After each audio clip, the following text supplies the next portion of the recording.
আমি আজকে ডিসকাস করব সেটা হচ্ছে কি রেশিও অ্যানালাইসিস। এই চ্যাপ্টারের মেইন পারপাসটা কি, এই চ্যাপ্টারে আমাদের মেইনলি কি কি নিয়ে কাজ করতে হবে, আগে সেগুলো নিয়ে একটু কথা বলি। সো এই চ্যাপ্টারের মেইন কাজটা হচ্ছে গিয়ে আমরা যখন কোনো বিজনেসে টাকা ইনভেস্ট করতে চাব অথবা যখন আমাদের নিজেদের বিজনেসের পারফরমেন্স আমরা ইভ্যালুয়েট করতে চাব, সেটা আমরা করি এই রেশিও অ্যানালাইসিসের মাধ্যমে। ফর এক্সাম্পল, আমি বললাম যে তোমার কাছে এখন 10 লাখ টাকা আছে, 10 lakhs, অ্যান্ড তোমার কাছে দুইটা অপশন আছে, তুমি যে কোনো দুইটা বিজনেসে টাকা ইনভেস্ট করতে পারো। ইদার তুমি বিজনেস এতে টাকা ইনভেস্ট করবে অথবা তুমি বিজনেস বিতে টাকা ইনভেস্ট করবে। So you have got basically two options. এখন এই 10 লাখ টাকাটা তুমি কোন বিজনেসে ইনভেস্ট করবা, এতে করবা না বিতে করবা, how do you decide? Naturally সেটা ডিসাইড করার জন্য বা সেটা বোঝার জন্য you have to make some calculations. কিছু ক্যালকুলেশনস করতে হবে, কিছু ক্যালকুলেশনস করবা, কিছু রেশিওস ফাইন্ড আউট করবা, দেন ইউ ক্যান ডিসাইড যে কোন জায়গায় টাকা ইনভেস্ট করলে তুমি সব থেকে বেশি বেনিফিটেড হবা। একইভাবে এটা যে শুধু একটা নতুন বিজনেসে টাকা ইনভেস্ট করার জন্য যে রেশিও অ্যানালাইসিস করতে হয় তা কিন্তু না। যখন তুমি বিজনেস করবা, নিজে যখন বিজনেস করবা, at the end of the year naturally তুমি জানতে চেষ্টা করবা যে তুমি যে সারা বছর বিজনেসটা করলে তোমার পারফরমেন্স কেমন ছিল, তোমার পারফরমেন্স কি ভালো ছিল, খারাপ ছিল, আপ টু দ্য মার্ক ছিল, কী ছিল তোমার পারফরমেন্স, সেটা বোঝার জন্য আমরা রেশিও অ্যানালাইসিস করি। সো রেশিও অ্যানালাইসিসের মেইন পারপাসটা হচ্ছে গিয়ে আমাদের ওভারঅল যে বিজনেসের পারফরমেন্স, সেই পারফরমেন্সটাকে আমরা অ্যানালাইজ করব। এখন যে কোনো বিজনেসের পারফরমেন্স আমরা যখন অ্যানালাইজ করি, আমরা মেইনলি তিনটা সেক্টরে পারফরমেন্সটা অ্যানালাইজ করি। একটা হচ্ছে গিয়ে প্রফিটেবিলিটি, একটা হচ্ছে গিয়ে লিকুইডিটি, আর একটা হচ্ছে গিয়ে এফিসিয়েন্সি। এই তিনটা সেক্টরে আমরা বিজনেসের পারফরমেন্সটা মেইনলি ইভ্যালুয়েট করি। তাহলে একটা একটা করে জিনিসগুলো আমরা বুঝি, প্রফিটেবিলিটি মানে কি, লিকুইডিটি মানে কি, এফিসিয়েন্সি মানে কি, এটা একটা একটা করে আমরা বোঝার চেষ্টা করি। হ্যাঁ, সবার আগে let's talk about profitability. Profitability কথাটার মানে কি? Profitability shows the ability of a business to make profit with its available resources. মানে একটা বিজনেসের কাছে যা যা রিসোর্সেস অ্যাভেইলেবল আছে, সেই রিসোর্স দিয়ে বিজনেসের প্রফিট করার কতটুক ক্যাপাবিলিটি আছে সেটা শো করবে আমাদেরকে profitability. For example, let's think about Scholastica. Scholastica school, মনে করো আমি তোমাকে বললাম যে স্কলাস্টিকা স্কুল লাস্ট ইয়ার 2019-এ they made a profit of 5 crores। At the same time আমি তোমাকে বললাম যে মনে করো আমি আমার বিজনেস, খুব ছোট একটা বিজনেস, আমি প্রফিট করলাম মনে করো 1 crore। সো আমার বিজনেসের প্রফিট হচ্ছে গিয়ে 1 crore আর স্কলাস্টিকার প্রফিট হচ্ছে গিয়ে 5 crores। বলো তো কার প্রফিটেবিলিটিটা বেটার? তোমরা যদি চিন্তা করে থাকো স্কলাস্টিকার প্রফিটেবিলিটি বেটার, তাহলে ইউ আর রং।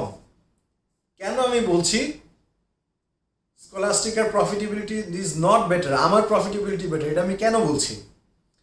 বিকজ তোমার রিসোর্সের তুলনায় চিন্তা করতে হবে। You cannot only look at profit. কার প্রফিট বেশি? যার প্রফিট বেশি তার যে প্রফিটেবিলিটি বেশি হবে, নট নেসেসারিলি। প্রফিটেবিলিটি ডেফিনেশন আমি কি বলেছি? The ability of a business to make profit with its available resources. তোমার কাছে যে রিসোর্স আছে সেই রিসোর্স দিয়ে তোমার কতটুকু প্রফিট করার ক্যাপাবিলিটি আছে। স্কলাস্টিকার রিসোর্সেস অনেক বেশি, they have their own premises, ওদের নিজস্ব অনেক টিচার্স আছে, অনেক বেশি স্টুডেন্টস, ওদের এত কিছু থাকার পরে, এত রিসোর্সেস থাকার পরে, এত টিচার্স, নিজস্ব প্রেমিস, এত কিছু থাকার পরে, ব্র্যান্ড নেম, এত কিছু থাকার পরেও they have made a profit of only 5 crores। whereas আমার বিজনেস, মনে করো for example I have a coaching centre named the coach. কোচের প্রফিট 1 কোটি টাকা উইথ ভেরি লিটল রিসোর্সেস। আমাদের রিসোর্স কি আছে? কিছুই নেই। Do we have our own premises? No. আমাদের প্রেমিসেস, কোচের প্রেমিসেস ইটস রেন্টেড। আমাদের কি হাজার হাজার টিচার্স আছে? নো। সো আমরা যদি এত কম রিসোর্স দিয়ে if we can make a profit of 1 crore, তাহলে স্কলাস্টিকা এত বেশি রিসোর্স দিয়ে they should make a profit of 50 crores instead of 5 crores, they should make a profit of 50 crores। বুঝতে পারছেন এই জিনিসটা? প্রফিটেবিলিটি জিনিসটা কি? শুধু প্রফিট দেখে প্রফিটেবিলিটি বলা যায় না, কার কতটুকু রিসোর্স আছে, ওই রিসোর্সের তুলনায় কে কতটুকু প্রফিট করতেছে। অ্যাট দ্য সেম টাইম আমি যদি মনে করো তোমাকে বলি একটা চায়ের দোকানদার ও প্রফিট করছে 5 লাখ টাকা, তাহলে আমি তো বলবো আমাদের সবার মধ্যে থেকে ওর profitability best.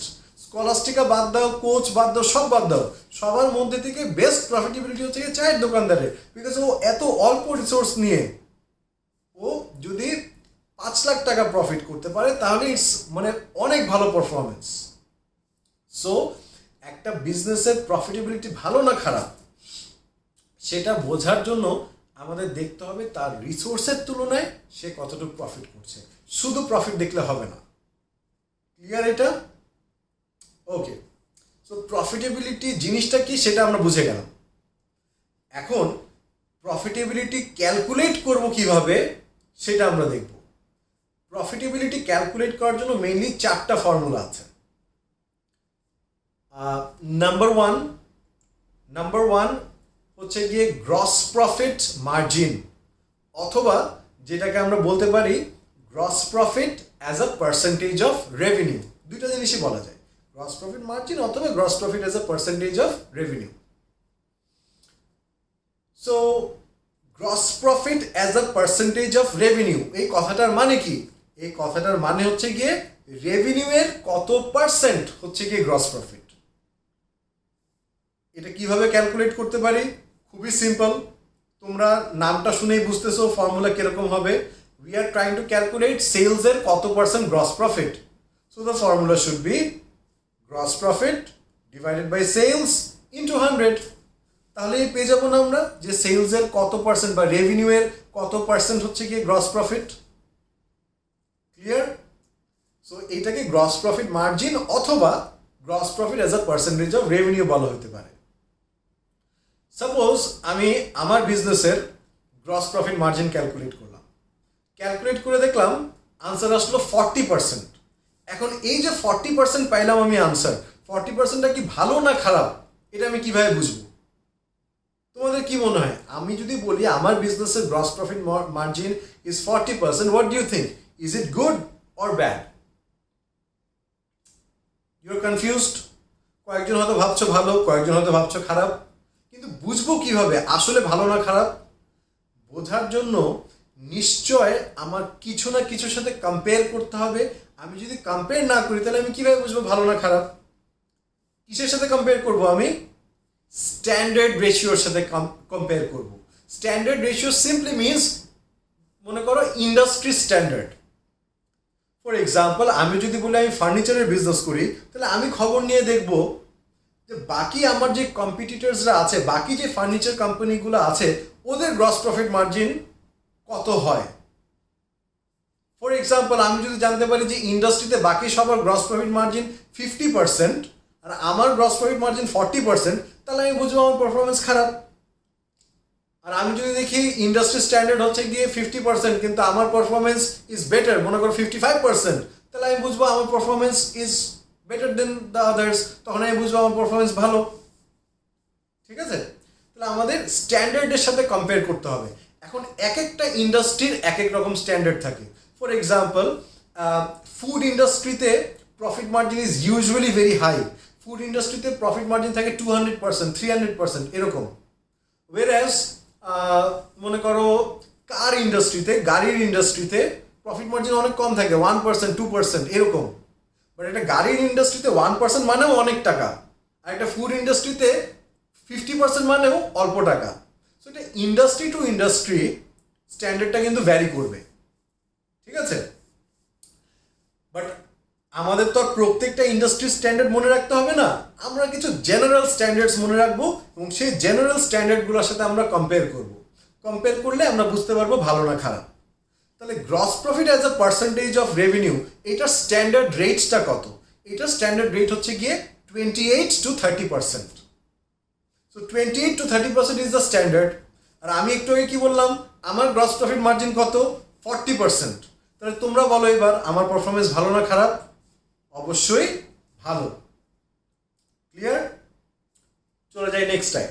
Number 2, profit for the year as a percentage of revenue, অথবা এটাকে প্রফিট মার্জিনও বলা হইতে পারে।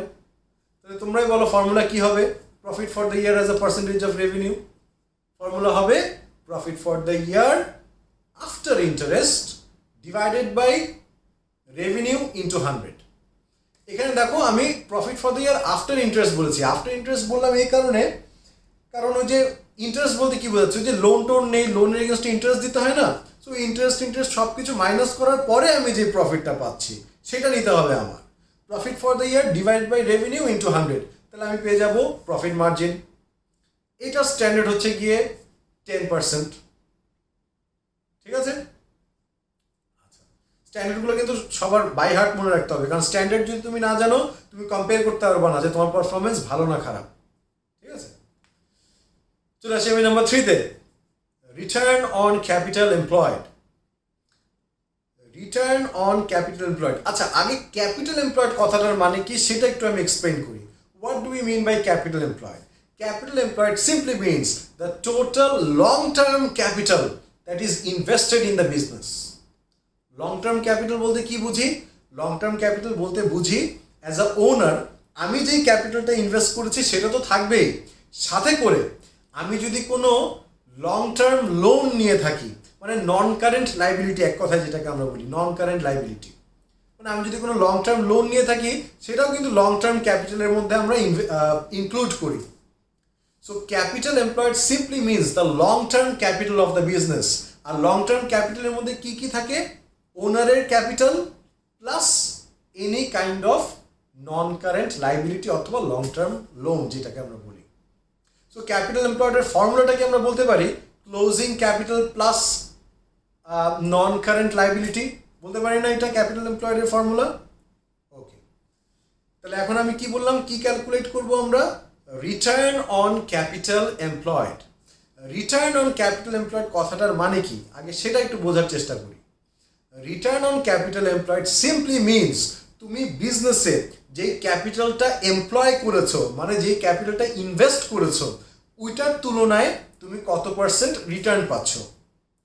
তুমি একটু চিন্তা করে দেখো তো, তুমি যখন বিজনেসে টাকা ইনভেস্ট করো, in return what do you gate?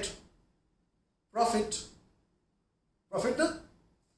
তাহলে return on capital employed simply means তুমি যে ক্যাপিটাল ইনভেস্ট করেছো তার কত পার্সেন্ট ইন রিটার্ন, তার কত পার্সেন্ট তোমার প্রফিট হয়। সেই ক্ষেত্রে আমরা কি ফর্মুলাটা বলতে পারি profit for the year divided by capital employed into 100। তাহলে কি আমরা পেয়ে যাব না যে ক্যাপিটাল এমপ্লয়েডের কত percent profit? To be more specific আমি এখানে শুধু প্রফিট ফর দ্য ইয়ার না বলে আমার বলা উচিত profit for the year before interest divided by capital employed into 100। তাহলে একটা জিনিস খেয়াল করো, আমি এখানে কি বলেছি? Before interest. আর নেট প্রফিট মার্জিনে কি বলেছিলাম? After interest. একটা বিফোর ইন্টারেস্ট, একটা আফটার ইন্টারেস্ট। কারণটা কি সেটা আমি এখন এক্সপ্লেন করছি না, সেটা আমি পরে ক্লাসে এক্সপ্লেন করে দেব। For the time being just মাথায় রাখো দুইটাই profit for the year, only difference একটা বিফোর ইন্টারেস্ট, একটা আফটার ইন্টারেস্ট। ঠিক আছে? আচ্ছা, so as I was saying, return on capital employed মানে profit for the year divide by capital employed into 100। এটা আমাদেরকে শো করবে যে আমরা যা ক্যাপিটাল বিজনেসে ইনভেস্ট করেছি ওইটার তুলনায় ইন রিটার্ন আমরা কত পার্সেন্ট প্রফিট করছি। এটার স্ট্যান্ডার্ড রেটটা হচ্ছে গিয়ে 8 to 10%। That is the standard rate. Okay, আর আরেকটা আমাদের প্রফিটেবিলিটি রেশিও, এটা খুবই মানে রেয়ারলি আসে, এটা আসে না বললেই হয়। এরপরেও আমি এটা জাস্ট হালকাভাবে একটু ডিসকাস করে রাখি। সেটা হচ্ছে কি expense as a percentage of revenue. ফর্মুলাটা কি হবে তোমরা বুঝতেই পারছো, expense as a percentage of revenue, তার মানে এক্সপেন্স বাই রেভিনিউ ইন্টু 100। এটা সিম্পলি আমাদেরকে শো করবে যে রেভিনিউ এর কত পার্সেন্ট আমাদের এক্সপেন্স হয়। এটার কিন্তু কোনো স্ট্যান্ডার্ড রেট নাই, সো এটার কোনো স্ট্যান্ডার্ড রেট নিয়ে আমি কথাও বলছি না। আচ্ছা, তাহলে এখন আমি কিন্তু 3টা প্রফিটেবিলিটি রেশিও নিয়ে কথা বলেছি, gross profit margin and return on capital employed. এখন একটা ইম্পর্টেন্ট জিনিস আমি ডিসকাস করি, ভালো করে শুনবে। সাপোজ আমি তোমাকে বললাম আমার বিজনেসের আমি 2টা বছরের পারফরমেন্স কম্পেয়ার করি। হ্যাঁ, মনে কর 2019 আর 2020, 2 বছরের পারফরমেন্স আমি কম্পেয়ার করি। আমি বললাম 2019-এ আমার প্রফিট মার্জিন, মানে যেটা হচ্ছে গিয়ে profit for the year as a percentage of revenue, আমি বললাম প্রফিট মার্জিন 2019-এ ছিল 10%, আর 2020-তে হয়ে গিয়েছে 10% থেকে ইনক্রিজ করে হয়ে গিয়েছে 15%। আগে ছিল 10%, এখন হয়ে গেল 15%। একইভাবে আমি বললাম রিটার্ন অন ক্যাপিটাল এমপ্লয়েড 2019-এ ছিল 10%, আর 2020-তে কমে 8% হয়ে গিয়েছে। তাহলে দেখো প্রফিট মার্জিন বেড়েছে, কত পার্সেন্ট বেড়েছে? 5%। আর রিটার্ন অন ক্যাপিটাল এমপ্লয়েড আবার কমে গিয়েছে, কতটুকু কমেছে? 2% কমেছে। একটা 5% বাড়লো, একটা 2% কমলো। বুঝতে পারছি?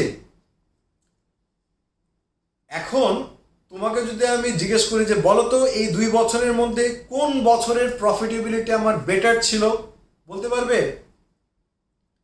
তোমরা অনেকেই চিন্তা করছো যে 2020-র প্রফিটেবিলিটি বেটার ছিল, তাই না? কারণ 2020-তে আমার প্রফিট মার্জিন 10%-এর জায়গায় 15%, মানে 5% বাড়ছে, আর রিটার্ন অন ক্যাপিটাল এমপ্লয়েড 2% কমছে। 5% বাড়লো আর 2% কমলো, সো ওভারঅল তো 2020-তে বেটার এটা মনে হচ্ছে। আসলে কিন্তু সেটা না, আসলে 2019-এর পারফরমেন্সটাই বেটার। কেন আমি বলছি 2019-এর পারফরমেন্স বেটার? বিকজ মনে রাখতে হবে, out of all the profitability ratios, return on capital employed is the most important, it's the most significant. সব প্রফিটেবিলিটি রেশিওর মধ্যে থেকে রিটার্ন অন ক্যাপিটাল এমপ্লয়েডটা সব থেকে বেশি ইম্পর্টেন্ট, এটা মাথায় রাখতে হবে। কেন আমি বললাম রিটার্ন অন ক্যাপিটাল এমপ্লয়েডটা সব থেকে বেশি ইম্পর্টেন্ট, এই কথাটা আমি কেন বলছি একটু ক্লিয়ার করি। আমি একটা এক্সাম্পল বলি, তাহলে ক্লিয়ার হবে। তোমাকে আমি বললাম তুমি আমার বিজনেসে 10 লাখ টাকা ইনভেস্ট করো, আমি তোমাকে যা প্রফিট হবে ওইটার 10% দিয়ে দিব। 10 লাখ টাকা ইনভেস্ট করবা, যা প্রফিট হবে ওটার 10% আমি তোমাকে দিয়ে দিব। তুমি কি আমার বিজনেসে টাকা ইনভেস্ট করতে রাজি? হয়তো রাজি না। ঠিক আছে, রাজি না হলে অসুবিধা নেই, 10%-এর জায়গায় আমি 20% বললাম। এখন কি রাজি? এখনো যদি রাজি না হও অসুবিধা নেই, এবার আমি বললাম 50% দিব। এখন কি রাজি? অনেকেই এখন কিন্তু রাজি হয়ে গিয়েছো। আর যারা রাজি হও নাই তোমাদের জন্য আমি বললাম 70% দিব, যা প্রফিট হবে 70% দিব তোমাদেরকে। এখন বলো রাজি তো? এখন কিন্তু মোটামুটি সবাই রাজি, 70% আমি দিব, সো ইউ আর উইলিং। তাহলে তুমি আমাকে আজকে 10 লাখ টাকা দিলা, আমি at the end of the year যা প্রফিট করবো ওটার 70% তোমাকে দিয়ে দেব।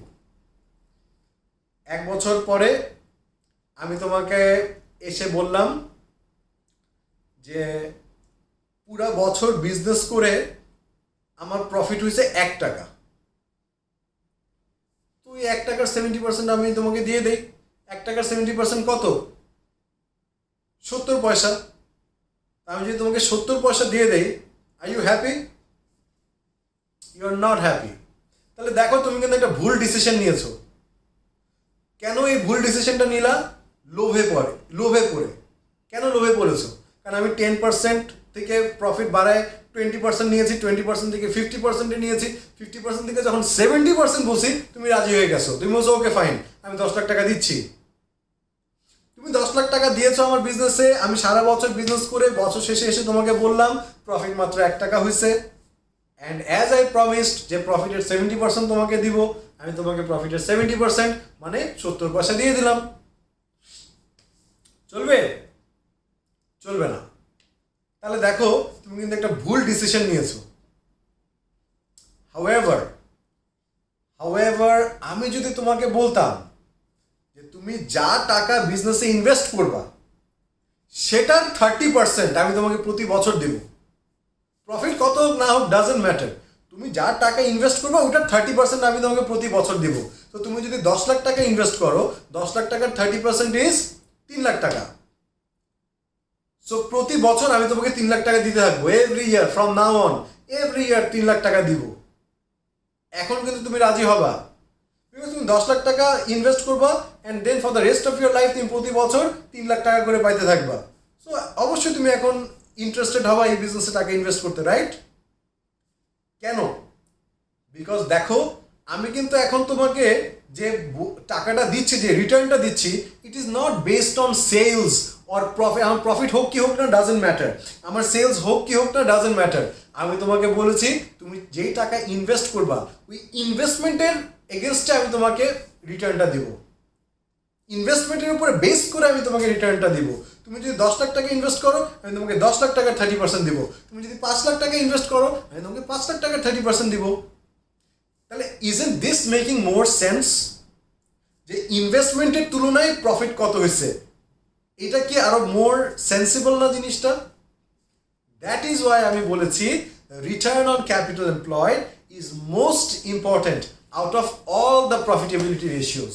সব প্রফিটেবিলিটি রেশিওর মধ্যে রিটার্ন অন ক্যাপিটাল এমপ্লয়েডটা সব থেকে বেশি ইম্পর্টেন্ট, বিকজ এইটা শো করে তোমার ইনভেস্টমেন্টের তুলনায় তুমি কত পার্সেন্ট রিটার্ন পাচ্ছ। Clear? So in this case আমরা এখন বুঝতে পারলাম যে অ্যাকচুয়ালি আমাদের 2019 এর পারফরমেন্স ওয়াজ বেটার বিকজ 2019 এর return on capital employed was higher. Clear? Okay, so কোয়েশ্চেনে আমাদের আচ্ছা একটা জিনিস ইম্পর্টেন্ট জিনিস আমি বলে দিই, এই চ্যাপ্টারে মানে ম্যাক্সিমাম মার্কস থাকবে কিন্তু থিওরিতে, অঙ্ক করে খুব অল্প মার্কস। এই জিনিসগুলো ক্যালকুলেট করতে বলবে, এই জিনিসগুলো ক্যালকুলেট করা খুবই ইজি, তুমি জাস্ট ফর্মুলায় বসাবে আনসার চলে আসবে, ভেরি ইজি। মেইন মার্কস থাকবে থিওরিতে। সো থিওরিগুলো কীভাবে করে আনসার করতে হয় সেটা খুব ভালো করে বুঝতে হবে, অ্যান্ড থিওরি আনসার করার জন্য স্ট্যান্ডার্ড রেটগুলো খুব ভালো করে জানতে হবে, আদারওয়াইজ তুমি থিওরি সুন্দরভাবে আনসার করতে পারবে না। এখন সে ফর এক্সাম্পল আমি একটা বলছি আর কি কথার কথা, তুমি একটা বিজনেসের জন্য গ্রস প্রফিট মার্জিন ক্যালকুলেট করলা, ক্যালকুলেট করার পর তুমি দেখলা আনসার আসছে 40%, gross profit margin 40%। Gross profit মার্জিনের স্ট্যান্ডার্ডটা কত দেখো তো, 30 না? গ্রস প্রফিট মার্জিনের স্ট্যান্ডার্ড হচ্ছে গিয়ে 30%, আর তুমি তোমার বিজনেসের কত আসছে 40%। তাহলে তুমি বলো পারফরমেন্স ভালো না খারাপ? অবশ্যই ভালো। আর যদি উল্টাটা হইতো, তোমার বিজনেসের গ্রস প্রফিট মার্জিন হচ্ছে গিয়ে 20% কিন্তু স্ট্যান্ডার্ড কত 30% না? স্ট্যান্ডার্ড 30% কিন্তু তোমার গ্রস প্রফিট মার্জিন হচ্ছে গিয়ে 20%। এখন বলো ভালো না খারাপ? খারাপ। সো খালি কিন্তু খারাপ বললে আমাদের হবে না, খারাপ বলার পরে আমাদের বলতে হবে কিভাবে করে এই সিচুয়েশনগুলোকে আমরা বেটার করতে পারি, কিভাবে করে আমরা ইমপ্রুভ করতে পারি, সেটা নিয়ে কিন্তু কথা বলতে হবে।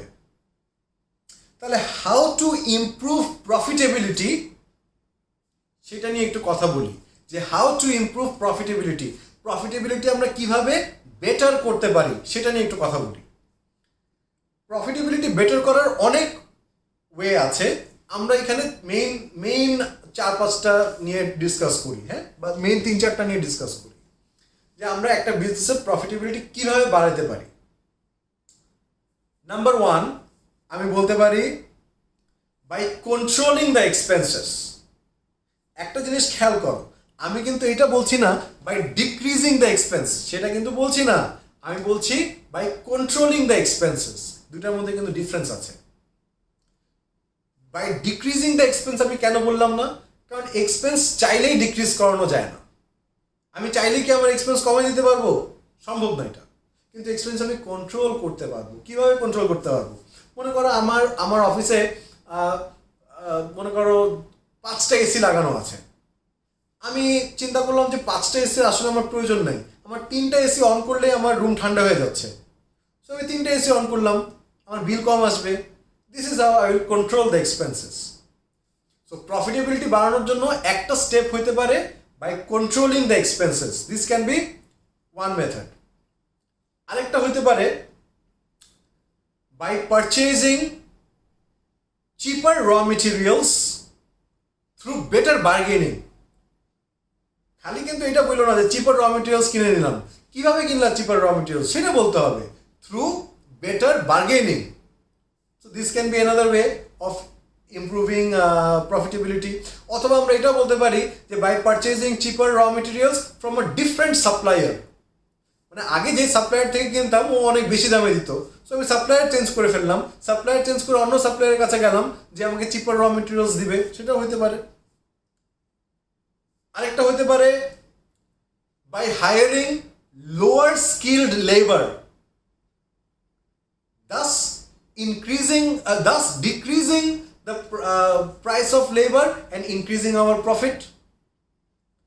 আমি যদি লো স্কিলড লেবার হায়ার করি, মানে যারা কাজ কম পারে, লো স্কিল লেবার যদি হায়ার করি তাহলে আমার খরচ কমে আসবে, খরচ যদি কমে আসে প্রফিট বেড়ে যাবে। However quality of the product might be affected, এই কথাটা বলতে হবে। তুমি লো স্কিল লেবারটা হায়ার করে ফেললে ঠিকই, কিন্তু তোমার প্রোডাক্টের কোয়ালিটি এফেক্ট হইতেই পারে।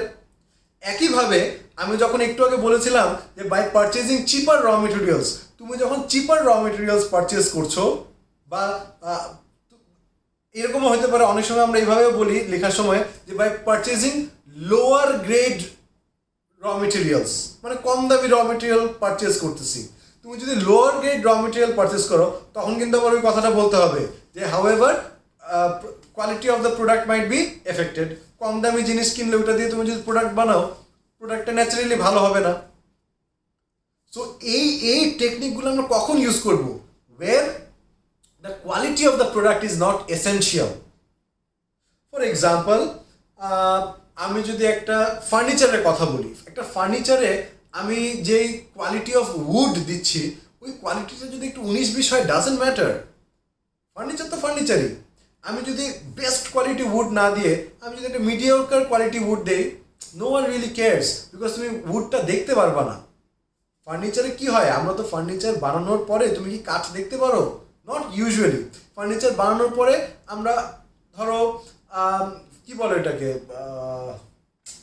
কি বলে, আই ফরগট, ফার্নিচার মানে যে জিনিসগুলো মানে কি বল, ফার্নিচারের কাপড় আর কি। হ্যাঁ, so you basically don't look at the wood, as long as the furniture looks good we are okay with it. তাহলে ফার্নিচারের ক্ষেত্রে কিন্তু কোয়ালিটিটা খুব একটা এসেনশিয়াল না। হাউএভার তোমাকে যদি আমি বলি মেডিসিনের ক্ষেত্রে কিন্তু কোয়ালিটি ইজ ভেরি এসেনশিয়াল, ওখানে কিন্তু তুমি লোয়ার গ্রেড মেটেরিয়াল ইউজ করতে পারবা না। ঠিক আছে? আচ্ছা, আর কিভাবে করে প্রফিটেবিলিটি বেটার করা যায়? হতে পারে না থ্রু অ্যাডভার্টাইজিং। অ্যাডভার্টাইজিং করলে সেলস বাড়বে, সেলস বাড়লে প্রফিট বাড়বে। কিন্তু সাথে করে খালি থ্রু অ্যাডভার্টাইজিং বললে হবে না, সাথে করে এই কথাটা বলতে হবে, the cost of advertising should be lower than the increased value of profit. এই কথাটার মানে কি? মনে করো তুমি 10 টাকার অ্যাডভার্টাইজিংয়ের পিছনে 10 টাকা খরচ করলা, কিন্তু তোমার প্রফিট বাড়লো 2 টাকা, তাহলে কি লাভ হবে? লাভ হবে না, উল্টা লস হবে। তুমি অ্যাডভার্টাইজিংয়ের পিছনে 10 টাকা খরচ করলা কিন্তু প্রফিট 2 টাকা বাড়লো, তাহলে তো কোনো বেনিফিট হচ্ছে না। এই জন্য আমি বলেছি the cost of advertising should be lower than the increase value of profit. তার মানে আমি যদি 10 টাকা অ্যাডভার্টাইজিংয়ের পিছনে খরচ করি, আই উড এক্সপেক্ট আমার প্রফিট এটলিস্ট 10 টাকার বেশি বাড়বে। মানে 10 টাকা অ্যাডভার্টাইজিংয়ের পিছনে খরচ করলে আই উড এক্সপেক্ট আমার প্রফিট 15 টাকা বা 20 টাকা বেড়ে যাবে, তাহলে না আমার অ্যাডভার্টাইজিং করে লাভ হবে। ঠিক আছে? So these are the ways আমরা প্রফিটেবিলিটি বাড়াতে পারি। আরেকটা পয়েন্ট বলতে পারি, এই পয়েন্টটা একটু মানে উইক পয়েন্ট, এরপরে আমি বলি, সেটা হচ্ছে কি by increasing the selling price. Selling price বাড়ালে প্রফিট বেড়ে যাবে, কিন্তু সাথে করে আরেকটা কথা খালি ইনক্রিজিং দ্য সেলিং প্রাইস বললে হবে না, কারণ এরকমও তো হইতে পারে যে তুমি জিনিসটার দাম বাড়াই দিলা, দাম বাড়ানোর পরে কেউ তোমার প্রোডাক্ট কিনতেছেই না, তাহলে কি আর সেলিং প্রাইস বাড়ায় লাভ হইলো? লাভ হইলো না। তাহলে আমার এইভাবে করে বলতে হবে যে প্রফিটেবিলিটি বাড়ানোর জন্য আমার একটা স্টেপ ক্যান বি যে by increasing the selling price, however the product must be price inelastic. Price inelastic হচ্ছে কি, যাদের তোমাদের ও লেভেল যে ইকোনমিক্স আছে তোমরা হয়তো বুঝতে পারছো প্রাইস ইনইলাস্টিক মানে কি। প্রাইস ইনইলাস্টিক মানে, বা আমি এটাকে আরো সহজভাবে বলি তাহলে তোমাদের সবার বুঝতে সুবিধা হবে। আমরা এইভাবে বলতে পারি যে by increasing the selling price, however the increase in selling price should not affect the demand of the product. মানে আমি যে সেলিং প্রাইসটা বাড়াইলাম, সেলিং প্রাইসটা বাড়ানোর কারণে আমার প্রোডাক্টের ডিমান্ডটা যাতে ফল না করে। ইফ আই এম শিওর যে আমার ডিমান্ড ফল করবে না, তাহলে আমি সেলিং প্রাইস বাড়াই দেবো, তাহলে আমার প্রফিটেবিলিটি বেড়ে যাবে। Clear? So these are the ways in which we can improve the profitability of a business. তাহলে প্রফিটেবিলিটির সেকশন শেষ, প্রফিটেবিলিটি পুরোটা বুঝাই দিলাম। প্রফিটেবিলিটির পরে এখন চলে আসি আমি লিকুইডিটিতে, লিকুইডিটি রেশিও। আচ্ছা, লিকুইডিটি রেশিও এক্সপ্লেন করার আগে আমি এক্সপ্লেন করতে চাই লিকুইড অ্যাসেট কথাটার মানে কি। What do we actually mean by liquid asset? Liquid assets are those assets which can be easily converted into cash. যে কোনো অ্যাসেট যেটা ইজিলি ক্যাশে কনভার্ট করতে পারি ওটাকে আমরা বলি লিকুইড অ্যাসেট। ফর এক্সাম্পল বলো তো, একটা বিল্ডিংকে তুমি কি খুব ইজিলি ক্যাশে কনভার্ট করতে পারবে? No, because it's a fixed asset, এটাকে বিক্রি করতে অনেক সময় লাগে। বা একটা ভেহিকেল তুমি চাইলে কি ক্যাশে কনভার্ট করতে পারবা? নো, বিকজ এই জিনিসগুলো অনেক বড় বড় জিনিস, এই জিনিসগুলোকে বিক্রি করে ক্যাশে কনভার্ট করতে সময় লাগে।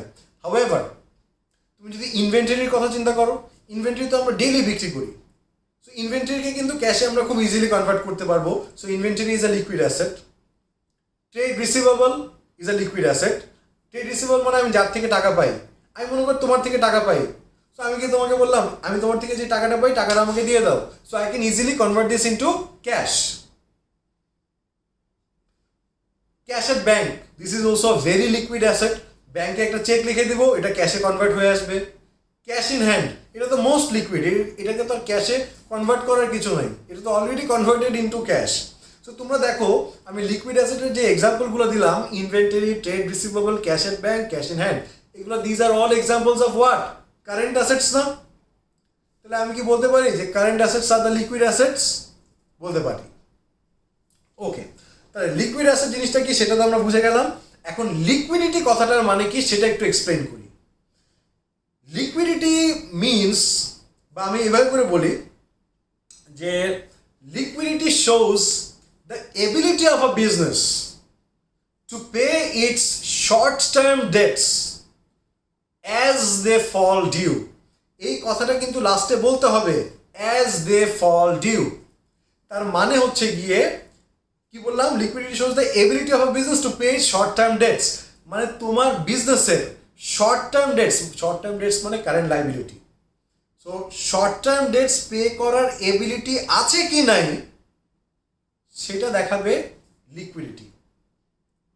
অ্যাজ দে ফল ডিউ কথাটার মানে কি? অ্যাজ দে ফল ডিউ মানে খালি তো শর্ট টার্ম ডেটস পে করার এবিলিটি থাকলে হবে না, যেই টাইমে পে করার কথা ওই টাইমে পে করার এবিলিটি আছে কি নাই সেটা হচ্ছে গিয়ে লিকুইডিটি। এই জন্যই বললাম liquidity shows the ability of business to pay short term debts as they fall due.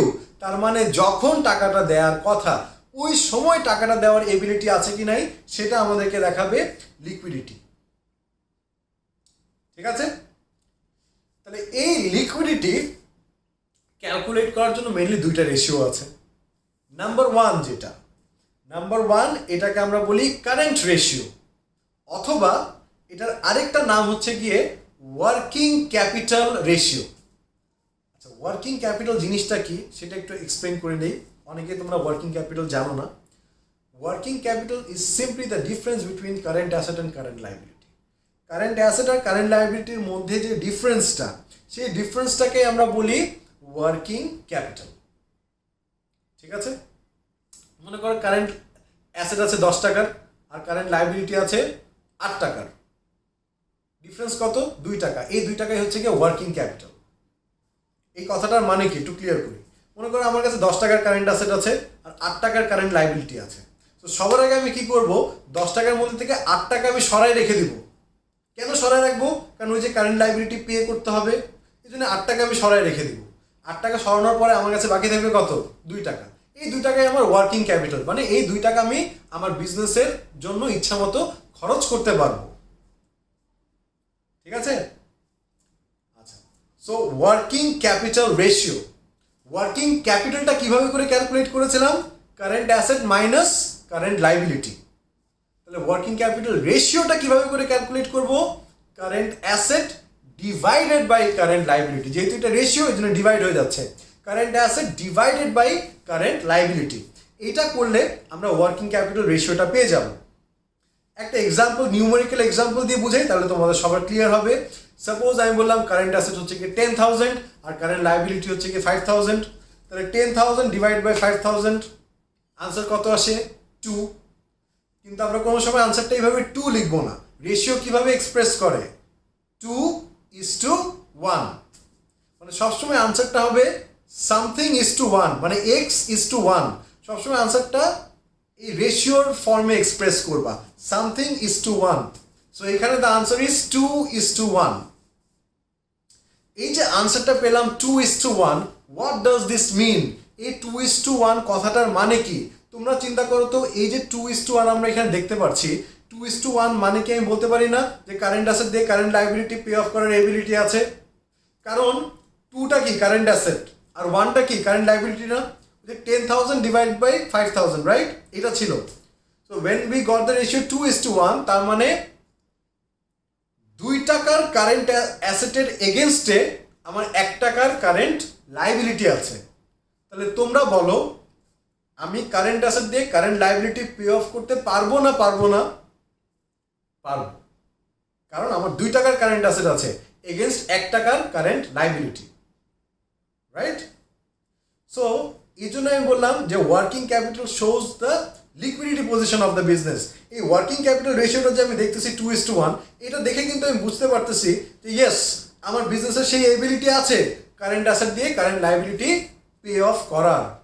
Current asset শুধু নিয়েছি, নন কারেন্ট অ্যাসেট কিন্তু নেই নাই, কারণ নন কারেন্ট অ্যাসেট কিন্তু লিকুইড অ্যাসেট না। Current assets are the liquid assets. এই জন্যই আমি দেখতে চাচ্ছি যে কারেন্ট অ্যাসেট দিয়ে কারেন্ট লাইবিলিটি পে অফ করতে পারবো কি পারবো না। কেউ কারো বিজনেসের কারেন্ট লাইবিলিটি মানে কি? ট্রেড পেয়েবল, ব্যাংক ওভারড্রাফট, এইসব। আমার ট্রেড পেয়েবল পে অফ করার জন্য কি আমি আমার বিল্ডিং বিক্রি করে দিব? নো। আমি কি আমার ভেহিকেল বিক্রি করে দিব? নো। আমি ট্রেড পেয়েবল কে টাকা কিভাবে দিব? কারেন্ট অ্যাসেটের মধ্যে থেকে টাকা নিয়ে ট্রেড পেয়েবল বা অন্যান্য কারেন্ট লাইবিলিটিস পে অফ করব। সো এই জন্যই আমরা দেখি যে কারেন্ট অ্যাসেট দিয়ে কারেন্ট লাইবিলিটি পে অফ করার এবিলিটি আছে কি নাই। So if the ratio is 2:1, তাহলে বলো তো পে অফ করার এবিলিটি আছে কি নাই?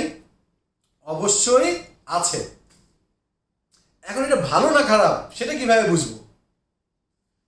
যখন আমাদের রেশিওটা 2:1 হবে, মনে রেখো এই ওয়ার্কিং ক্যাপিটাল রেশিও অথবা যেটাকে আমরা কারেন্ট রেশিও বলি, এই কারেন্ট রেশিওর জন্য 2:1 is the ideal ratio, is the মানে অপটিমাম রেশিও।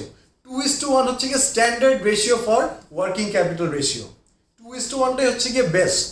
কেন বলতেছি 2:1টা বেস্ট? বিকজ 2:1 ইন্ডিকেটস, ভালো করে শুনো, ইম্পর্টেন্ট, এটা কিন্তু খুবই ইম্পর্টেন্ট এই পার্টটা। হ্যাঁ, এটা প্রায় সময় আসে আমাদের কোয়েশ্চেনে। আচ্ছা, কোয়েশ্চেনটা কি আগে সেটা বলি। কোয়েশ্চেনটা হচ্ছে কি, what is the importance of having the ratio 2:2, standard ratio 2:1? কেন আমাদের স্ট্যান্ডার্ড রেশিও 2:1 থাকা উচিত, বা স্ট্যান্ডার্ড রেশিওটা কেন 2:1 সেটা এক্সপ্লেন করছি। 2:1 indicates that the business has sufficient current asset to pay its short-term debts as they fall due. And even after paying the debts, the business will have sufficient current asset to run on a day-to-day basis. তার মানে আমি যেটা বললাম যে 2:1 কি indicate করছে? 2:1 indicate করছে যে আমার কাছে সাফিসিয়েন্ট কারেন্ট অ্যাসেট আছে কি করার জন্য? কারেন্ট লাইবিলিটি পে অফ করার জন্য। এবং কারেন্ট লাইবিলিটি পে অফ করার পরেও কারেন্ট লাইবিলিটি পে অফ করার পরেও আমার কাছে সাফিসিয়েন্ট কারেন্ট অ্যাসেট বাকি থাকবে, সো দ্যাট আমি বিজনেসটাকে ডে টু ডে বেসিসে চালাতে পারি। একটু আগে যে এক্সাম্পলটা দিলাম সেটা একটু দেখো। কত টাকা কারেন্ট অ্যাসেট ছিল? 10,000। কত টাকা কারেন্ট লাইবিলিটি ছিল? 5,000। আমি কি কারেন্ট অ্যাসেট দিয়ে কারেন্ট লাইবিলিটি পে অফ করতে পারবো না? পারবো। করার পরেও আমার কাছে কি টাকা বাকি থেকে যাবে না? থাকবে। কত টাকা? 5,000। এই যে টাকাটা বাকি থাকবে, এই টাকাটা দিয়ে আমি বিজনেসটাকে ডে টু ডে বেসিসে রান করতে পারবো। বুঝতে পেরেছি? কেন 2:1 is the standard? Because 2:1 indicates that the business has sufficient current asset to pay its short-term debts as they fall due. And even after paying the debts, the business will have sufficient current asset to run on a day-to-day business. Clear? Okay. এখন what if তোমার current রেশিওর আনসারটা 1.9:1 আসে? তাহলে কি বলবো? খুব খারাপ? অবশ্যই না। স্ট্যান্ডার্ড কত? 2:1 না? সো যদি 2:1 এর জায়গায় আমাদের যদি 1.9:1 হয়, তাহলে কি খুব খারাপ বলবো? অবশ্যই খুব খারাপ না, ভালো, very good, it's very close to the standard. However little scope for improvement, এটা বলতে হবে আমাদের। সো যদি আমার বিজনেসের 1.9:1 আসে কারেন্ট রেশিও, আমাকে যদি বলে যে এটা ভালো না খারাপ সেটা বলো, বা ইভ্যালুয়েট করো পারফরমেন্স কেমন, তখন আমি বলবো অবশ্যই পারফরমেন্স ভালো। 1.9:1 আছে, তার মানে কারেন্ট অ্যাসেট দিয়ে আমি কারেন্ট লাইবিলিটি পে অফ করতে পারবো। পে অফ করার পরেও আমার কাছে সাফিসিয়েন্ট কারেন্ট অ্যাসেট বাকি থাকবে। However little scope for improvement, কারণ 2:1টা তো হচ্ছে কি স্ট্যান্ডার্ড, আমার তার থেকে একটু কম আছে, এই জন্য বললাম লিটল স্কোপ ফর ইমপ্রুভমেন্ট। যদি আমার আনসার আসে 1.8:1, অ্যাভারেজ। 1.8:1 আমরা বলবো অ্যাভারেজ, খারাপ না, ভালো, বাট ইমপ্রুভ করার স্কোপ আছে, 2:1 যাওয়া উচিত। যদি 1.7:1 আসে, মোটামুটি ভালোই, খারাপ না। কারেন্ট অ্যাসেট দিয়ে কারেন্ট লাইবিলিটি পে অফ করতে পারবো, কারেন্ট অ্যাসেট দিয়ে কারেন্ট লাইবিলিটি পে অফ করতে পারবো। পে অফ করার পরেও আমাদের কাছে কিছু কারেন্ট অ্যাসেট বাকি থাকবে to run on a day to day basis. However বিজনেসের লিকুইডিটি পজিশন ইমপ্রুভ করা উচিত, কারণ লিকুইডিটি পজিশন অনেক কমে যাচ্ছে। 1.6:1 খুব একটা ভালো না। 1.6:1 খুব একটা ভালো না। কারেন্ট অ্যাসেট দিয়ে কারেন্ট লাইবিলিটি পে অফ করতে পারবো ঠিকই, কিন্তু পে অফ করার পরে আমার কাছে কি সাফিসিয়েন্ট কারেন্ট অ্যাসেট বাকি থাকবে? সাফিসিয়েন্ট বাকি থাকবে না, অল্প বাকি থাকবে, সাফিসিয়েন্ট বাকি থাকবে না। So we have to improve hour liquidity position, এবং কিভাবে করে ইমপ্রুভ করতে হবে ওই রকম কিছু সাজেশনস আমাদের দিয়ে দিতে হবে। 1.5:1 একদমই ভালো না, আমরা একদম ডেঞ্জার লেভেলে চলে গিয়েছি, একদম ডেঞ্জার লেভেলে চলে গিয়েছি। মানে কারেন্ট অ্যাসেট দিয়ে কারেন্ট লাইবিলিটি হয়তো পে অফ করতে পারবো, কিন্তু পে অফ করার পরে সাফিসিয়েন্ট বাকি থাকবে না, সাফিসিয়েন্ট কারেন্ট অ্যাসেট বাকি থাকবে না বিজনেসটাকে ডে টু ডে বেসিসে চালানোর জন্য। এবং এরকমও হতে পারে 1.5:1 যদি আসে, তাহলে কিন্তু আমি এটা বলতে পারবো না, 1.6:1 যদি আসে, তাহলে কিন্তু আমি এটা বলতে পারবো না যে আমি সব কারেন্ট লাইবিলিটি যে টাইম মতো পে করতে পারবোই, এটা কিন্তু গ্যারান্টি দিয়ে বলতে পারবো না। কারণ আমার যে সব কারেন্ট অ্যাসেট থেকে যে আমি টাকা চাইলেই পেয়ে যাব, আসলে কিন্তু তা না। আমি কি চাইলেই সব ইনভেন্টরি বিক্রি করে দিতে পারবো? আমি কি চাইলেই সব ট্রেড রিসিভেবল থেকে টাকা নিয়ে নিতে পারবো? পসিবল না। সো কাগজে কলমে থিওরিতে মনে হচ্ছে যে 1.6:1 প্রবলেম কোথায়, আমি তো পে অফ করতে পারতেছি, বাট ইন রিয়ালিটি হয়তো তুমি পে অফ করতে পারবে না, কারণ তুমি সবার থেকে যে ক্যাশ চাইলেই পেয়ে যাবা সেরকম তো আসলে হয় না।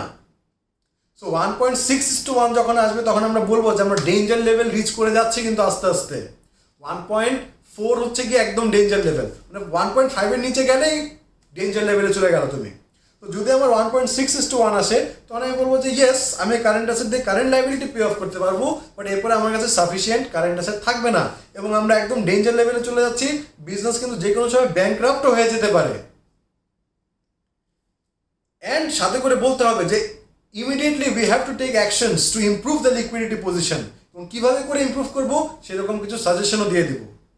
1.5:1 হয়ে গেলে বলবো অবশ্যই ভালো না, লিকুইডিটি পজিশন অনেক কম, ডেঞ্জার লেভেলে আছি, যে কোনো সময় বিজনেস ব্যাংকরাপ্ট হইতে পারে।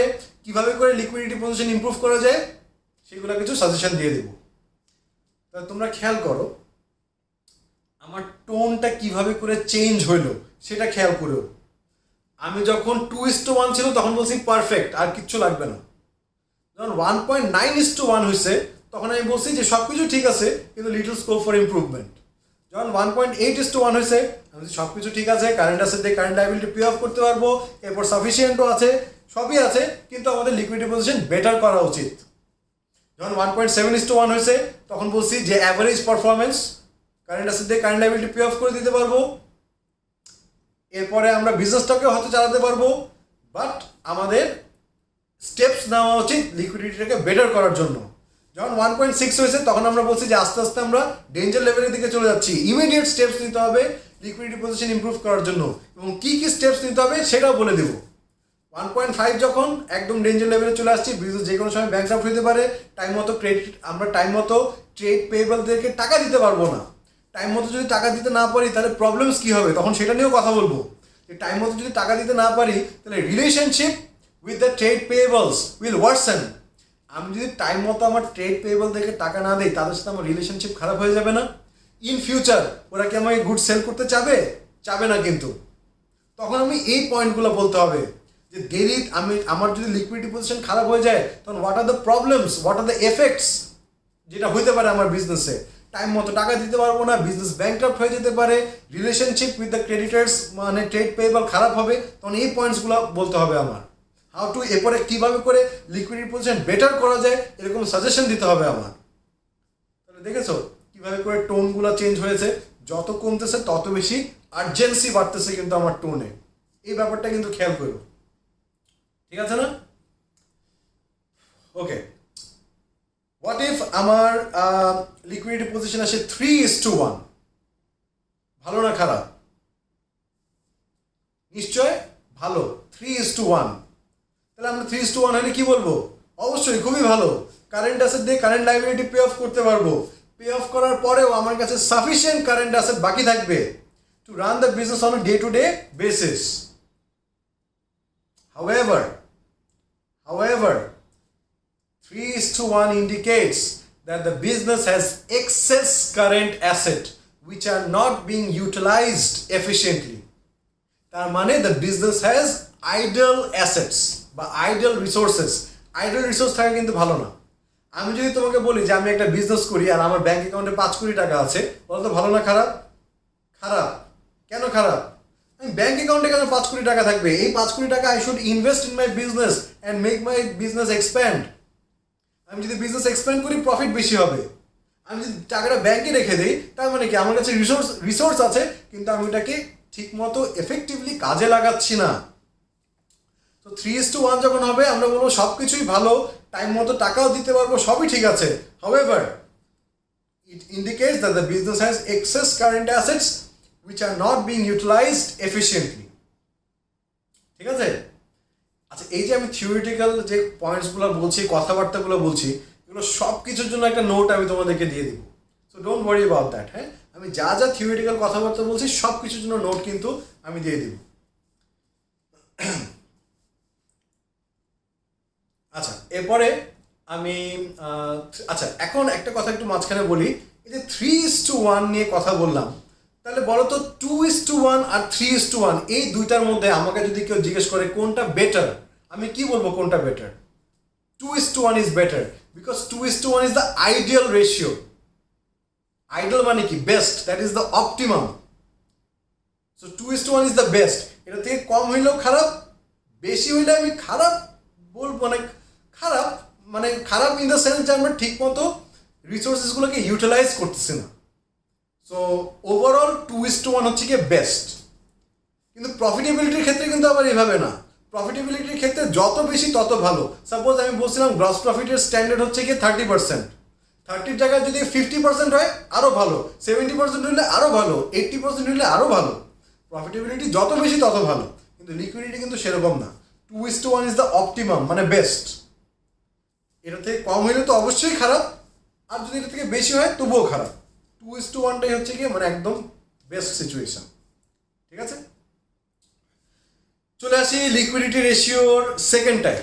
লিকুইডিটি রেশিওর সেকেন্ড ফর্মুলা হচ্ছে গিয়ে কুইক রেশিও, অথবা এটাকে অ্যাসিড টেস্ট রেশিও বলি, অথবা এটাকে লিকুইড রেশিও বলা হতে পারে। এটার ফর্মুলাও ঠিক আগেরটার মতোই। আগেরটার ফর্মুলা কি ছিল? Current asset by current liability না? এটার ফর্মুলাও current asset by current liability, খালি একটা ডিফারেন্স আছে, এখানে হচ্ছে current asset minus inventory divided by current liability. তাহলে দুইটা ফর্মুলার মধ্যে ডিফারেন্স দেখো, প্রথম যে ফর্মুলাটা ছিল ওটা কি ছিল, current asset by current liability, আর এটা হচ্ছে current asset minus inventory divided by current liability. এখানে ইনভেন্টরিটা মাইনাস করলাম, কেন মাইনাস করলাম, কারণ এই রেশিওটার নাম হচ্ছে কি কুইক রেশিও। কুইক রেশিও মানে কি, কুইক রেশিও মানে how quickly I can pay off my debts, কত কুইকলি দিতে পারবো। Out of all the current assets inventory is the least liquid, least liquid. কেন বলছি, আমাদের কারেন্ট অ্যাসেট কি কি আছে, cash in hand, cash at bank, trade receivable, closing inventory. Cash in hand এবং ক্যাশ এট ব্যাংক এই দুটো তো মোস্ট লিকুইড, এগুলো অলরেডি ক্যাশের ফর্মেই আছে। ট্রেড রিসিভেবল এটাকে আমি মোটামুটি ইজিলি ক্যাশে কনভার্ট করে ফেলতে পারি, আমার টাকা দরকার, আমি যদি রিকোয়েস্ট করি যে ভাই আমার টাকাটা দিয়ে দাও, ও কিন্তু টাকাটা দিয়ে দিবে। কিন্তু ইনভেন্টরি আমি কি জোর করে মানুষকে সেল করতে পারবো, তোমার জিনিসের প্রয়োজন নাই, আমি কি জোর করে তোমার বলবো যে আমার টাকা দরকার, তুমি আমার প্রোডাক্টস কিনে নিয়ে যাও, এটা কি হয়, এটা হয় না। So out of all the current assets inventory is the least liquid.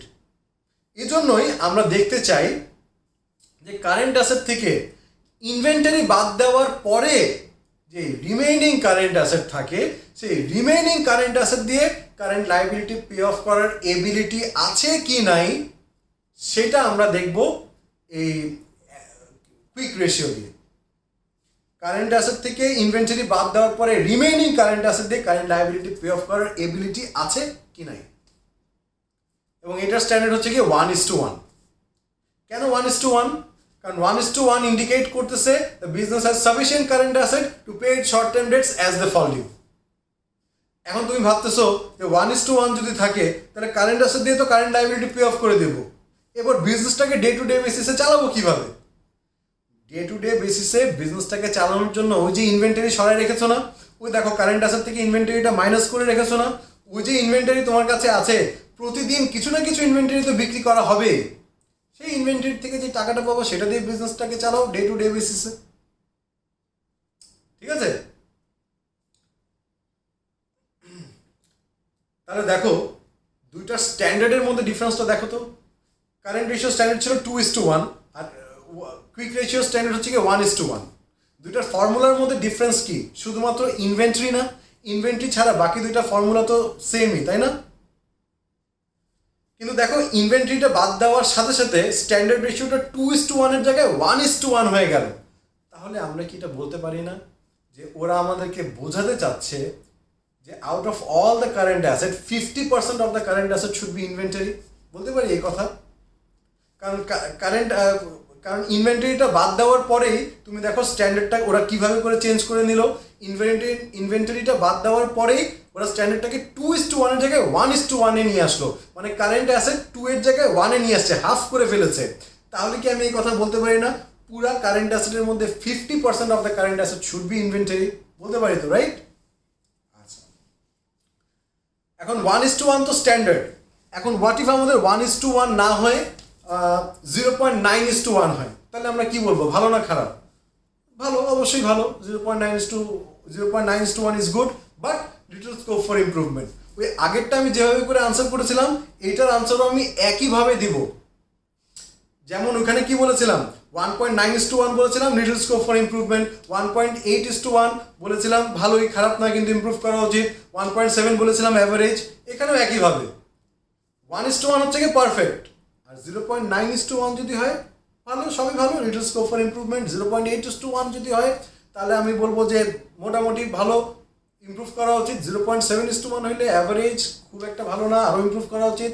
0.6:1 হইলে ডেঞ্জার লেভেলে চলে যাচ্ছে। ওই একই প্যাটার্নে কিন্তু আমি আনসারটা বলবো, ওই একই প্যাটার্নে কিন্তু থিওরিটা আমি লিখবো।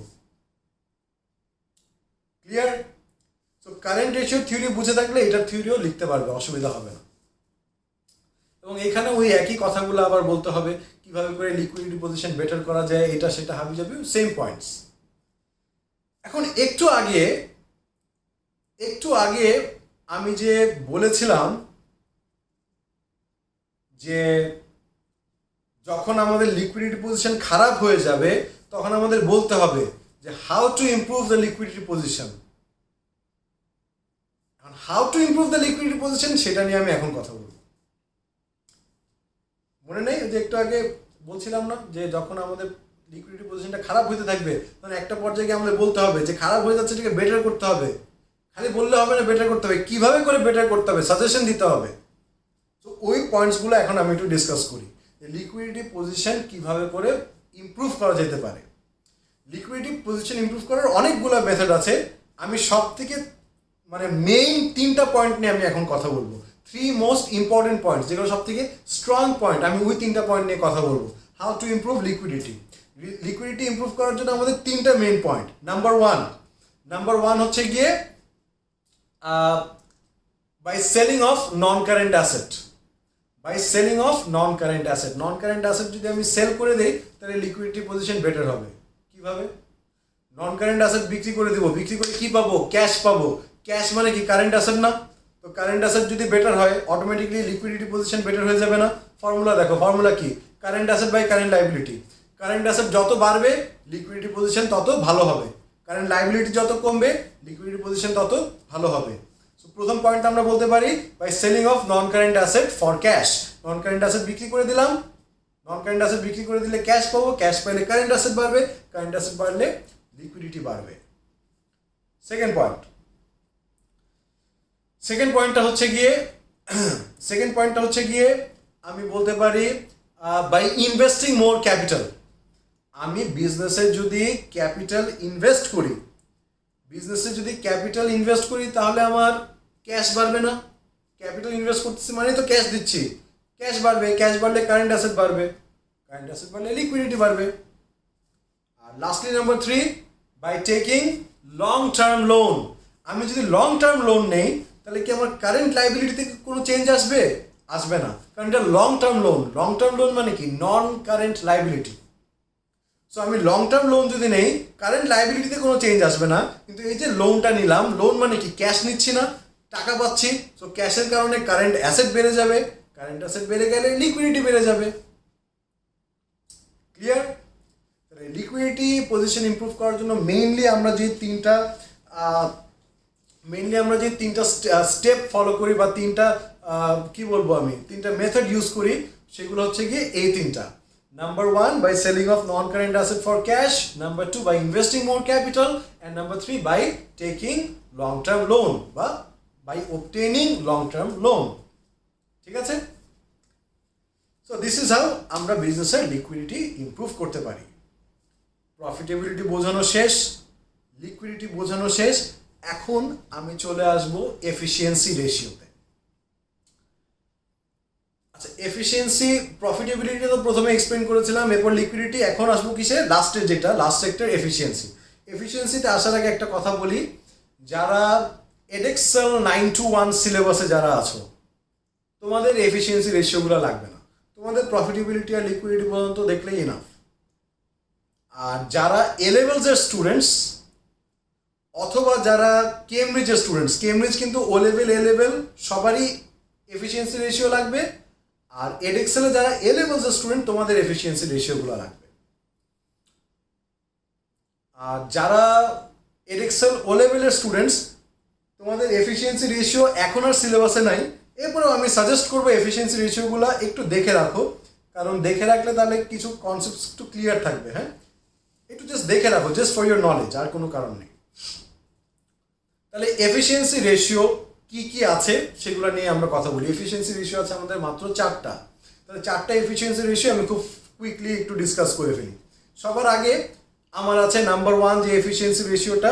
আচ্ছা, এফিসিয়েন্সি রেশিও মানে কি সেটাই তো বললাম না। এফিসিয়েন্সি রেশিও সিম্পলি আমাদেরকে দেখাবে যে আমাদের বিজনেসটা কত এফিসিয়েন্টলি কাজ করে, দ্যাটস ইট। সো এফিসিয়েন্সি রেশিওর মধ্যে নাম্বার 1 হচ্ছে গিয়ে রেট অফ ইনভেন্টরি টার্নওভার, অথবা যেটাকে আগে প্রিভিয়াসলি আমরা বলতাম রেট অফ স্টক টার্নওভার। তো এই রেট অফ স্টক টার্নওভার অথবা রেট অফ ইনভেন্টরি টার্নওভার কথাটার মানে কি, আগে মিনিংটা এক্সপ্লেন করি, এরপর ফর্মুলাটা আমি বলছি। Rate of inventory turnover simply means এক বছরে কতবার তোমার ইনভেন্টরি রোটেট করছে, মানে টার্ন করছে। ফর এক্সাম্পল দিয়ে বুঝতে সুবিধা হবে।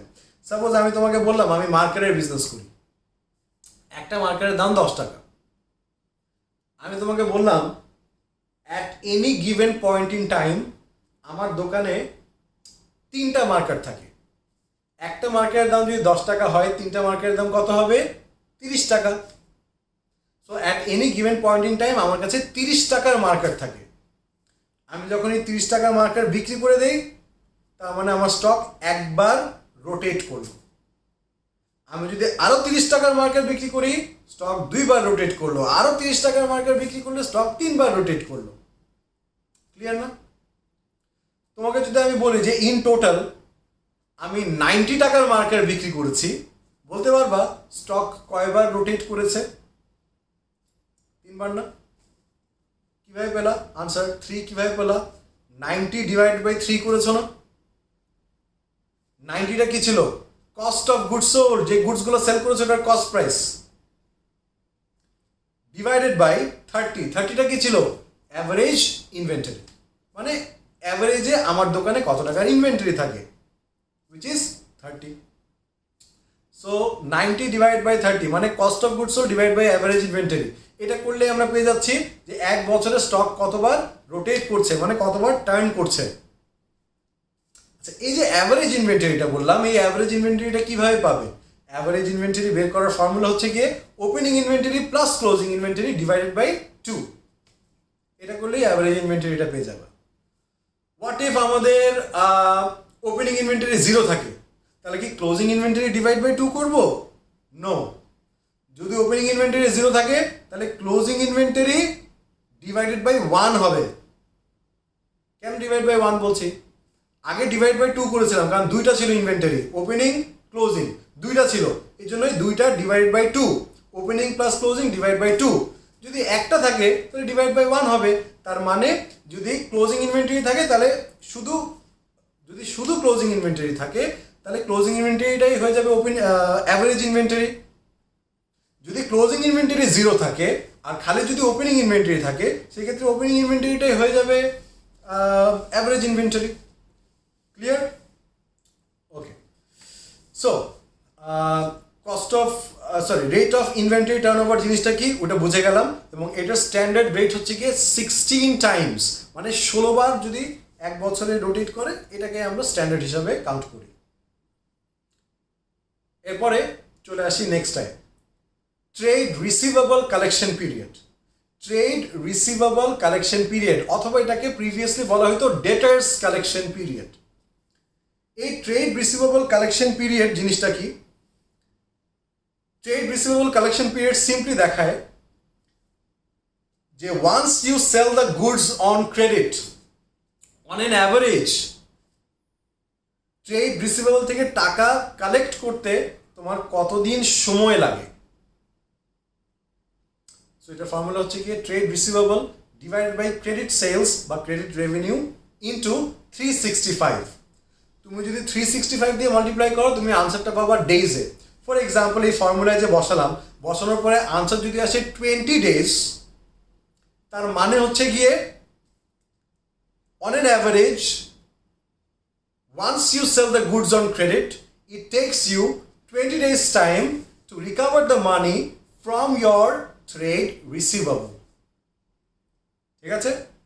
আর আনসারটা যদি ডেজে না চায়, মান্থসে চায়, তাহলে 365 দিয়ে মাল্টিপ্লাই না করে 12 দিয়ে মাল্টিপ্লাই করে দেবা, তাহলে আনসারটা মান্থে চলে আসবে।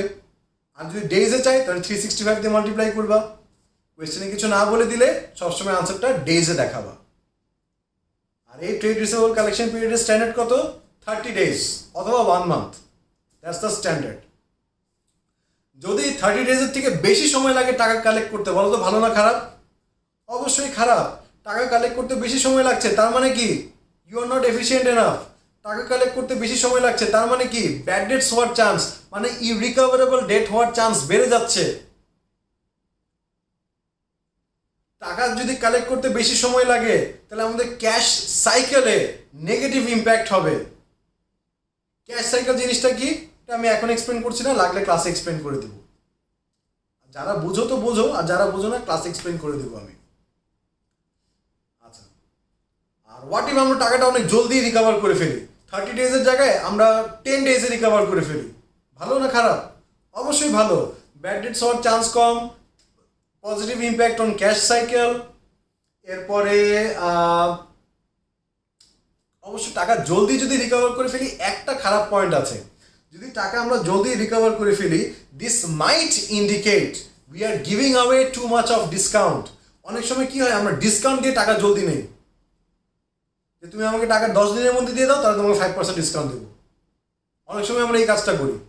সো যদি ডেটার্স কালেকশন পিরিয়ড 30 ডেজের অনেক নিচে আসে, তখন it might indicate we are giving away too much of discount. বেশি ডিসকাউন্ট দেওয়া ভালো না, প্রফিট কমে যাবে। ঠিক আছে, আচ্ছা চলে আসি নাম্বার 3-তে, ট্রেড পেয়েবল পেমেন্ট পিরিয়ড, অথবা যেটাকে আমরা ক্রেডিটার্স পেমেন্ট পিরিয়ড আগে বলতাম, এখন বলি trade payable payment period. Trade payable payment period simply দেখাবে once you purchase the goods on credit, on an average how long does it take you to pay back your trade payable। মানে তুমি যখন গুডসগুলা বাকিতে purchase করার পরে অ্যাভারেজে তোমার কতদিন সময় লাগে তোমার ট্রেড পেয়েবলদেরকে মানে ক্রেডিটার্সদেরকে টাকা দেওয়ার জন্য। গুডস কেনার পরে কতদিন সময় লাগছে ক্রেডিটার্সদেরকে টাকা দিতে। এটা ফর্মুলাটা কি হবে? Trade payable divide by credit purchase into 365, অথবা মান্থসে চাইলে 12 দিয়ে মাল্টিপ্লাই করবা, ডেজে চাইলে 365। এটারও স্ট্যান্ডার্ড 30 ডেজ। যদি আমার আনসার আসে 40 ডেজ, ভালো না খারাপ? খারাপ। স্ট্যান্ডার্ড হচ্ছে গিয়ে 30 ডেজ, আমার টাকা দিতে 40 ডেজ লাগতেছে, খারাপ। কেন খারাপ? রিলেশনশিপ খারাপ হয়ে যাবে ক্রেডিটার্সদের সাথে। Relationship with the creditors will worsen in future. ওরা তোমায় গুডস বিক্রি করতে চাবে না, বা বিক্রি করলেও বেশি দাম নিতে চাবে। আর টাকা দেরিতে দেওয়ার, এই যে বললাম যে টাকাটা দেরিতে দিচ্ছি, 30 ডেজের জায়গায় যদি 40 ডেজ পরে টাকা দেই, একটা পজিটিভ মানে একটা বেনিফিট আছে, সেটা হচ্ছে কি positive impact on cash cycle. আর যদি আমি বলি যে স্ট্যান্ডার্ড হচ্ছে কি 30 ডেজ, কিন্তু আমি টাকাটা দিয়ে দিচ্ছি অনেক জলদি, উইদিন 20 ডেজ, ভালো না খারাপ? ভালো। টাকাটা যদি জলদি দেই, relationship with the creditors will be better, ভালো হবে রিলেশনশিপ। ইন ফিউচার ও তোমাকে আরও গুডস ক্রেডিটার সাপ্লাই দেওয়ার জন্য উইলিং হবে। এবং টাকাটা যদি জলদি দেই, it might indicate we are taking advantage of discount. অনেক সময় হয় না, আমাদেরকে একটা অফার দেয় যে তুমি যদি 20 দিনের মধ্যে টাকা দাও তাহলে তোমাকে ডিসকাউন্ট দিব। যদি আমরা জলদি টাকা দিয়ে দেই, ইট মাইট ইন্ডিকেট যে আমরা ডিসকাউন্টের অ্যাডভান্টেজটা নিতে পারতেছি, ওই অপরচুনিটিটাকে কাজে লাগাতে পারতেছি। ক্লিয়ার? ওকে, চলে আসি নেক্সট ফর্মুলায়। সেটা হচ্ছে গিয়ে rate of inventory turnover in days. আগের বার করেছিলাম রেট অফ ইনভেন্টরি টার্নওভার, ওটা আনসারটা কিসে পেয়েছিলাম? টাইমসে, 5 টাইমস বা 10 টাইমস বা 16 টাইমস, ওই আনসারটা পেয়েছিলাম টাইমসে। আর এবার আমরা আনসারটা দেখব ডেজে, rate of inventory turnover in days, অথবা এটার আরেকটা নাম হচ্ছে গিয়ে average period of inventory holding. Average period of inventory holding, এই কথাটার মানে হচ্ছে গিয়ে অন এন অ্যাভারেজ কতদিন তোমার কাছে ইনভেন্টরি থাকে। অথবা সোজা কথা এইভাবে বলতে পারি যে একবার স্টক রোটেট করতে তোমার কতদিন সময় লাগে। একবার স্টক রোটেট করতে তোমার কতদিন সময় লাগছে। এটার ফর্মুলাটা কি হবে? আগে আমি ফর্মুলাটা দেখাই, এরপর আমি এক্সপ্লেন করব। দেখো তো আগে রেট অফ, নর্মালি যে প্রথমে দেখেছিলাম রেট অফ ইনভেন্টরি টার্নওভার, ওটার ফর্মুলা কি ছিল? Cost of goods sold by average inventory, right? এখন এই ফর্মুলাটাকে আমি আগে ইনভার্স করব। Cost of goods sold by average inventory ছিল তো, এখন এটাকে ইনভার্স করব, মানে average inventory by cost of goods sold into 365। That's the formula. ফর্মুলাটা কিভাবে পেলাম একটু এক্সপ্লেন করে দিই খুব শর্টে। একটা নিউমেরিক্যাল এক্সাম্পল দিয়ে বুঝাই, স্ক্রিনে আমি দেখাই তাহলে বেটার হবে। সাপোজ আমি বললাম যে আমি এক বছরে rate of inventory turnover in Times, প্রথমে যে ফর্মুলাটা ছিল efficiency number 1 formula, rate of inventory in Times, আমি তোমাকে বললাম যে রেট অফ ইনভেন্টরি টার্নওভার এক বছরে আমি 5 বার স্টক টার্ন করেছি, মানে rate of inventory turnover 5 Times. So 5 bar stock turn করতে আমার 1 বছর সময় লেগেছে। তাহলে এটাকে যদি আমরা একটু ইউনিটারি মেথডে সাজাই, আমি কি বলতে পারি যে 5 বার স্টক মানে টার্ন করতে 1 বছর সময় লাগে, মানে 365 ডেজ সময় লাগে। সো 5 বার স্টক টার্ন করতে যদি 365 ডেজ সময় লাগে, 1 বার স্টক টার্ন করতে কতদিন লাগবে? 365 ডিভাইড বাই 5 না? 365 ডিভাইড বাই 5, 5টা কি ছিল? রেট অফ স্টক টার্নওভার ছিল না? তাহলে আমি কি এটাকে লিখতে পারি 365 divided by rate of stock turnover. এখন এই রেট অফ স্টক টার্নওভার না লিখে রেট অফ স্টক টার্নওভারের ফর্মুলা দিয়ে রিপ্লেস করতে পারি না? তাহলে কি হবে ফর্মুলাটা? 365 divided by cost of goods sold by average inventory. এখন ডিনোমিনেটরটাকে যদি আমি উপরে নিয়ে আসতে চাই, এটা কি ইনভার্স হয়ে যায় না? ম্যাথসে শিখেছো না? বাস সেটাই হইলো। তাহলে লাস্টে গিয়ে ফর্মুলা কোথায় গিয়ে দাঁড়ালো? Average inventory by cost of sales into 365। Clear? বুঝতে পেরেছি? ডান? ওকে। ও লেভেল স্টুডেন্টদের জন্য এতটুকুই। কেমব্রিজ ও লেভেলস এতটুকুই তোমাদের। লাস্ট একটা ফর্মুলা আমি দেখাবো, ওইটা হচ্ছে কি শুধুমাত্র এ লেভেল স্টুডেন্টদের জন্য, ফর বোথ কি বলে এডেক্সন অ্যান্ড কেমব্রিজ, দুজনের জন্য। লাস্ট একটা ফর্মুলা দেখাবো, এটাকে আমরা বলি গিয়ারিং রেশিও। গিয়ারিং রেশিও জিনিসটা কি? গিয়ারিং রেশিও সিম্পলি আমাদেরকে দেখায় যে আমাদের টোটাল যা ক্যাপিটাল ইনভেস্ট করা আছে বিজনেসে, ওই টোটাল ক্যাপিটালের তুলনায় টোটাল আমাদের ডেট কত আছে, আমাদের বিজনেসের ডেট কত আছে। সো গিয়ারিং রেশিওর ফর্মুলাটা হচ্ছে গিয়ে non current liability plus preference share divided by capital employed into 100। মানে ক্যাপিটাল এমপ্লয়েডের তুলনায় টোটাল বিজনেসের লোন কত টাকা আছে বা ডেট কত টাকা আছে। সো দেখো আমি কি নিয়েছি? Non current liability. Non current লাইবিলিটির সাথে একটা এক্সট্রা জিনিস নিয়েছি, কি? Preference share. আমরা জানি যে preference share holders they are not the real owners of the business, right? Preference share হোল্ডার্সরা they are not the real owners of the business. এই জন্যই প্রেফারেন্স শেয়ারের যে টাকাটা, ওটাকে আমরা একটা ডেট হিসাবে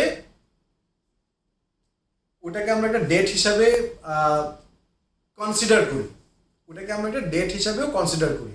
এই জন্যই নর্মাল যে ডেট ছিল, ডেট বলতে non current liability plus preference share divided by capital employed into 100।